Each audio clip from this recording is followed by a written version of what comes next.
Hello and welcome everyone to another Imperator Developer Diary for the 9th of November of the glorious year of 2020. Why did I call it glorious? It definitely hasn't been, but regardless, let's get into this. Only 14 minutes ago this was uploaded, so I have not actually read this yet, though I have... I scanned it.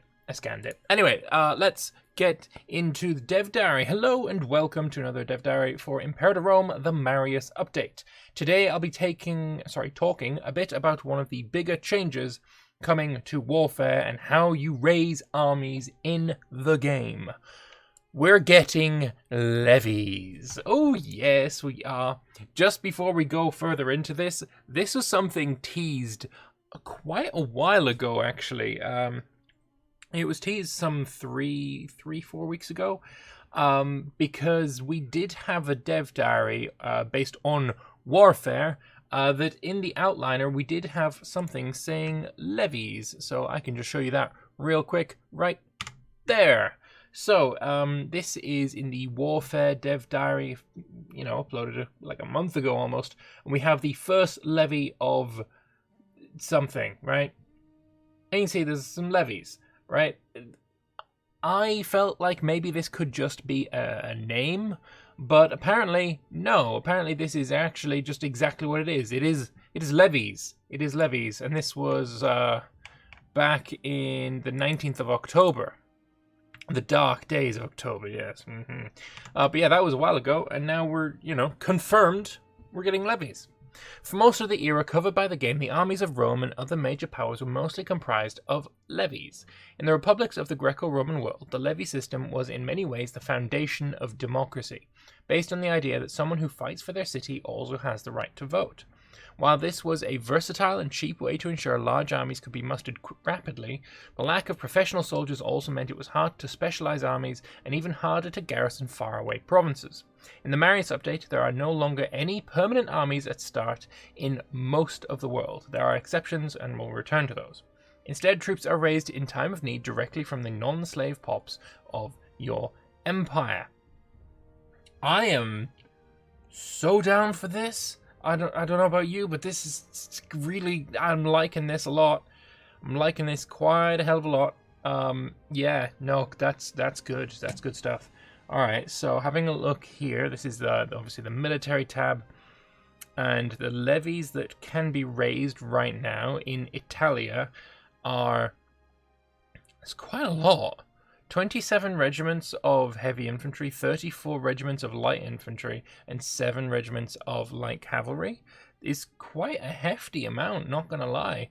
Magna Graecia's got less in the way of everything, but it's, more than half the amount of light cav and less than half the amount of, light infantry, and less than a fifth of the amount of heavy infantry. So definitely you could see that Magna Graecia's got more in the way of cavalry, probably because it's got more horse-producing provinces, I would imagine. But that is really, really interesting. And the size of the armies you're going to be able to raise is crazy. That's 68,000... Well, it's not 68,000 men. Sorry, I apologize. We are getting army cohorts reduced to 500 in size. So this is actually 34,000 men just from Italia alone. That's big. That's big. What else we got on here? So we could raise all levies all at once. That's cool.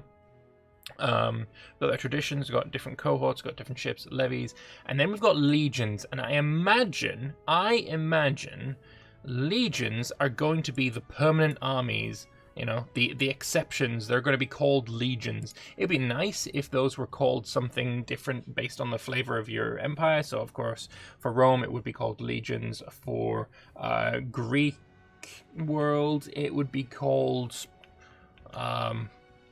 Stratos, maybe? I'm not sure. But it would be nice if there was a bit of flavor there. But yeah, no, man. This is a huge change. No wonder they're calling it 2.0. Like, originally, 2.0 kind of seemed like they're rapidly changing the UI, and it's completely different UI, and therefore, maybe it's worth a 2.0. there wasn't really that big of a change anywhere else. Like, not fundamental changes to the way the game plays. This is a fundamental change to the way that the game plays, without a shadow of a doubt. This is insanely huge, different changeness.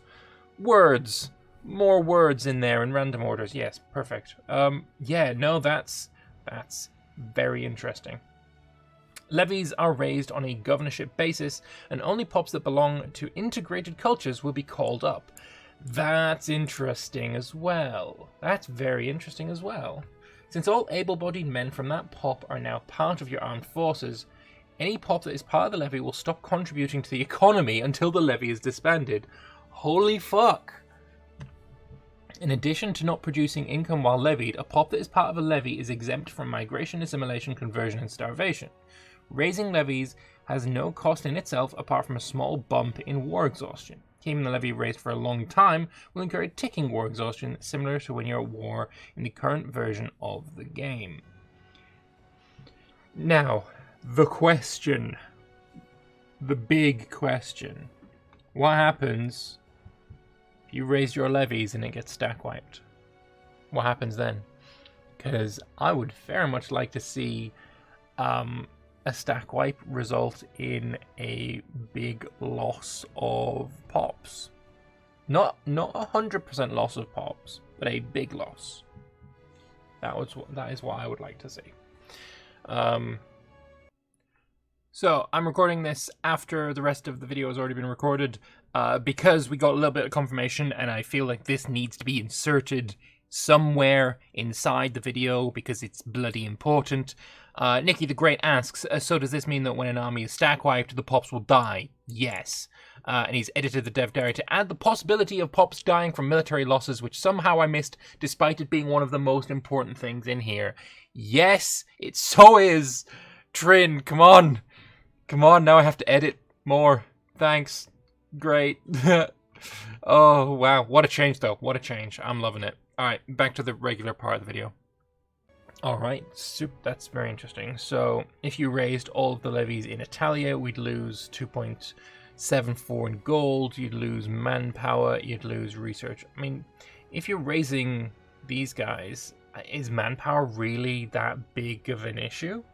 I would like to see, actually, levies not replenish as standard unless you've got, you know, the organizing army button pressed, which costs you more money, and you know that's when you get your replenishment. Otherwise, you know, it's like it doesn't really feel all that great, I think, if you don't have that sorted, because there really needs to be some way of adding in some kind of attrition to armies. Yeah, this is now to 37,000. Wasn't there 64 total? And it should have went to, or 68 total. Yeah, 68 total. It should have gone down to 34. It's still the same, so there's something else down sitting there. Maybe it's also this as well. Maybe? I'm not sure, actually. I don't think so. Don't know why this has gone up by 3,000 men. Maybe there was a mercenary there or something, I'm not sure. Yeah, no, that's a really, really interesting way of working it. Losing the manpower, if you're using pops as levies, is manpower really that worth it? I mean, like I said, the manpower is, I guess it's sort of there to replenish armies, but you know, a levy system would be kind of interesting if you didn't just replenish them over time from magic manpower. Like if Imperator Rome can distance itself from the manpower mechanic, that would be pretty amazing. If I'm being honest, I think that's kind of a cool idea. Yeah, that's awesome. How many of the integrated culture pops that are mobilized if you choose to raise your levy is mainly dependent on two things. Current military reform law, this has been revamped a bit for both monarchies and republics, and your current economic policy. The latter may be preferable if you want to decrease or increase your levy size somewhat temporarily, while laws are better for long-term goals. Republican laws for levies tend to give slightly bigger numbers than those of monarchies, who on the other hand have easier access to legions, but more on those later. Legions have to be the permanent armies then, if that's what this is. Has to be. So, in the Laws tab, we've got the Servian Levy, giving manpower recovery speed. Levy size goes up by 10%. Interesting that that is in red, sure. Then we've got, obviously, Republican Levy, Punic Reforms, and Marian Reforms as well. Good stuff. I don't see anything there that is for legions. I guess we'll probably get legions during the Punic or Marian reforms. Probably the Marian reforms. But yeah, that's interesting. Good stuff. An example of a law affecting levy size. The color coding is not final. Yeah, it's like you read my mind, man. Alright, so levy troop composition and troop type. Unlike the current version of the game, you do not have direct control over what kind of troops your levied armies contain.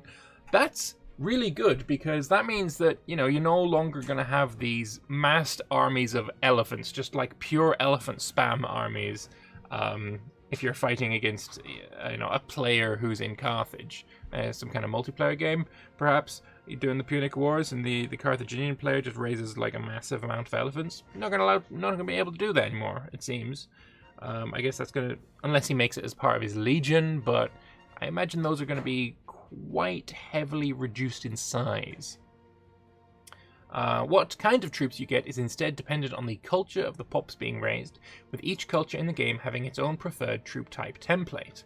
This means that levied troops will vary greatly depending on where in the world you're raising them, and dependent on what cultures you have integrated. An Etruscan levy is going to be different from a Roman one, and a Macedonian levy will be different from a Carthaginian one. In addition to being dependent on culture, the unit type maps to different pop types. A cohort of heavy cavalry is going to be raised from citizens or nobles, whereas an archer cohort will be coming from the freemen or tribesmen. And while I think that is absolutely amazing, and I love this idea, they're going to have to heavily buff heavy cavalry. Insanely buff them. Because as it stands right now, if this system was just implemented into the game right now with no changes to the, you know, with the unit types, heavy cavalry is not the meta. It's not even close to the meta. They're actually kind of garbage. And I would actually prefer an archer to a heavy cavalry in an army. I'd much prefer a light cavalry to a heavy cavalry, right? So I would imagine this is going to be much more expensive to raise, because it's, you know, you're losing your citizens or nobles who are giving you money, they're giving you research, they're giving you trade. Whereas, you know, freemen and tribesmen, I can afford to lose these quite a lot more than I can afford to lose these. So, you know, this needs to be worth it, right? Heavy cavalry needs to be, especially if they're being so heavily limited like this, they need to be buffed massively. All right, moving on. A Persian levy raised in the hinterland of the Persis governorship has got, oh nice, they've got the new UI here as well. So it's got lots and lots of cavalry, light cavalry on the flanks, they've got archers in the front rank, heavy cavalry in the rear rank, some random light infantry doing something there. I'm sure it's very, very important work. But yeah, that is a Persian levy. Nice. I wonder if you're going to be able to modify what kind of levies your culture is preferring. It would be interesting if that could change over time. One thing this means is that if you move into a new region and integrate culture there in order to gain access to their levies, you will also likely benefit from unlocking their military traditions, which are built to focus on strengthening the troops commonly levied for the cultures associated with it. The main thing I'm thinking of here is moving up to like Sakya, up to you know, the areas where the Parthians come from, so you can just massively buff your horse archers and just really go ham on that. I imagine that kind of culture is going to be pretty heavy on the cavalry. Just a guess. Maybe, you know, solely 100% cavalry. That would be interesting. So I imagine that, yeah, that's going to be a pretty important strategy for anyone that is in that region, for sure. So here we have a Persian military tradition that have a branch that strongly focuses on heavy cavalry. That That's a good buff. That's a good buff. You know what? I'll take that buff. That's a good buff. And we'll also get 6 nobles out of it, that's nice as a tradition to take, and you get, your modifiers, and you get some permanent buff or an immediate benefit. I like it. That's good. That's really nice. Another effect of the levy system is that you will find out you're not always having the troops that you wish to at your disposal. A levy in northern Italy or Gaul will see some nobles bring chariots to the battlefield. Ugh. In Arabia, there will be camels and so on. A general usually has to find a way to fight with the army he's got, rarely the one he wants. What we intended with this system... I don't know what's happening with my words. What we intend with this system is that players will have an interesting challenge in the military development of their empire, with the nature of your armies evolving alongside your culture and geographical expanse. Alright, good stuff. Got a levy from the Antigonids. I can't really tell. This area is certainly not Greek. So this is like the Galatia area. It's definitely a Persian levy, a Persian style levy. So or it's the same kind of levy that we saw for the Persian up here. So I imagine that this area is heavily Persian oriented. So yeah, that's the levy that you get from this region. And it also needs names. Like, this needs to be the first levy of this region, right? As was often the case historically, we've given the governor a greater military importance when it comes to levies. The governor of the governorship from which the levy is raised will be considered the commander for all armies levied from there. This means that in addition to picking someone who's both capable and loyal enough for you to expect to be able to control them, you now need to take into account their military skills. Your governor is not the only one who will ensure taxes reach you on time, they're also the person who will lead your troops from the designated region. I wonder if you're merging many armies together, will they still be split into these levies and also have their leaders present in the battle?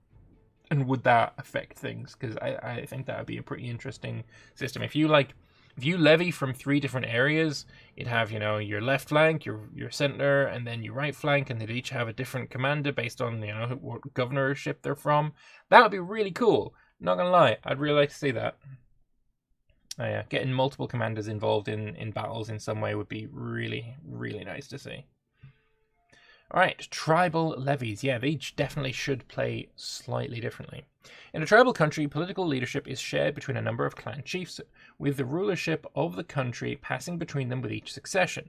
In previous versions of Imperator, clan chiefs have also had one permanently raised clan retinue with a number of units under their command, increasing their power base as well as giving the player cheap troops. In the Marius update, tribal retinues will no longer exist. Tribes will also never have access to legions, unlike monarchies and republics. That is definitely different, although at the same time, you haven't told us what legions are yet, until we get to here. When levies are raised in tribal country, they will attempt to converge into at least as many armies as there are clan chiefs, granting command of one army to each stakeholder in the tribe. This means that for a small tribe, the raised levies can result in 3 quite small armies, similar to how retinue sizes are currently quite small. All troops that are raised in a tribe will also start out with personal loyalty to one of the clan chiefs, meaning that clan chief power base will spike in times of war when levies are called. After the war, when levies are disbanded, they will turn into loyal veterans, similar to how loyal troops already do when disbanded in the current version of the game, increasing the power base of your clan chiefs with every war you fight until that clan chief dies and a new chief takes their place. That is really interesting. That is very... I imagine that's going to be quite difficult to handle if you want to stay tribal. Like, you want to expand your realm, and you're just constantly making one tribal chief just more and more powerful as time goes on. That's that could be a worry. Clan chiefs not leading an army, for instance, if you wish to merge your tribal levies or if the army was destroyed, when you're at war will get a sharp loyalty penalty, since they're not allowed to act out their authority like they expect, so they don't want to merge armies. Clan chiefs in command of an army, on the other hand, receive a substantial loyalty increase for as long as the war lasts, probably to cover off that personal loyalty. We hope the task of forging a strong, united tribal army that can challenge the established empires despite a measure of internal strife and disunity will be an interesting challenge for the player. Alright, now on to legions, the permanent army. Does the introduction of levies mean we have no military commanders or permanent armies anymore? That we will now never have any control over what troops we bring to war. Not at all. As hinted before, the permanent army is not gone completely, but as in history, it will only enter the scene gradually, and only for monarchies and republics. It will see its return in the form of a feature we call legions, a permanent army on the kind that the Roman legion system developed into after the Punic Wars and brought into the imperial era. We'll talk more about legions, their composition and specialization, and the way they will follow you throughout a campaign in a future development diary. I'm going to give this a big ol' love heart eyeball, and this is, I would say, the most liked dev diary I've seen in quite some time. For sure. It's looking like, for the most part, people are liking it. Pretty fucking class, I agree. It seems like people are gonna enjoy this. What are my thoughts? Fuck yeah, is my thoughts. I'm down for this change. Holy shit, am I down for this change. This is really, really good. This is really, really good. I'm just trying to... This is, like I said, this is a change on the scale of what we got with Cicero. The change to the armies here is as significant, if not more significant, than the change to the pop system and the cities into cities and settlements, etc. This is as big as Cicero. Marius is as big as Cicero. And yeah, I'm so down for this. I'm so down for this. I like this a lot. And I think it makes absolute sense. Yeah, I mean, it makes sense that, you know, the armies are raised rather than just standing around forever doing, you know, sitting on their dicks doing nothing, right? It makes no sense for that. During the Punic Wars, the early Punic Wars, of course, you know, there was a big emphasis on raising an army. Of course, you need to do that more frequently if Hannibal, like, you know, completely destroys your army multiple times. But, you know, it's the same kind of thing. You know, raising a new legion. It's interesting that they're calling the permanent armies legions, because that really doesn't make flavor sense for anyone outside of Rome. It would be nice if it's called a legion for Rome. It's called a Stratos for the Greeks. If it's called what are the Persians called? Like a segmentata or something like that. Something anyway along those lines. Yeah, like Stratus. Oh, provincial army Stratus. Yeah, it might be. It might actually be exactly what I'm saying it should be. It might be called Stratus because you can see it there. First levy of Italia. Yeah, that makes sense. But there's nothing... Yeah, until we get down to here and we can see that, yeah, they literally are called something differently. I mean, it's still called legions here, but when they're actually raised, it's called a stratus, which makes sense. It would be nice if, instead of it being called a legion here, it would take the localization text for armies and put whatever the natural localization for that is, put it here as well. So this would be called Stratus. You know, that would be nice to see. It's just that little bit of flavor, that little bit of personalization to your country that makes your culture feel different to everyone else's, you know? That kind of stuff is pretty important. But as far as nitpicking goes, that's literally all I've got, because everything else here is just pure good. It's pure good, and I'm liking it. I'm very excited to be playing with the Marius update. This is looking better and better every single week. I'm excited. I'm down for this. And you know what? I would like to hear your thoughts as well. Are you as excited for Marius as I am? Do you think this is the massive overhauly change that I am considering it to be?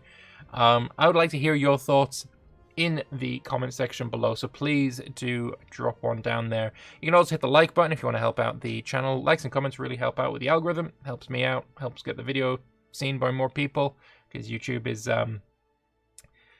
they're not very nice people, and they like to hide things, so you know, help them know that you people want to see my videos. That'd be nice. If you want to help me as well, I've also got a Patreon. There is a link to that in the description below. But until next time, where hopefully we will learn more about these lovely levies? No, lovely legions. Thank you all very much for watching, and I will see you then. Bye-bye.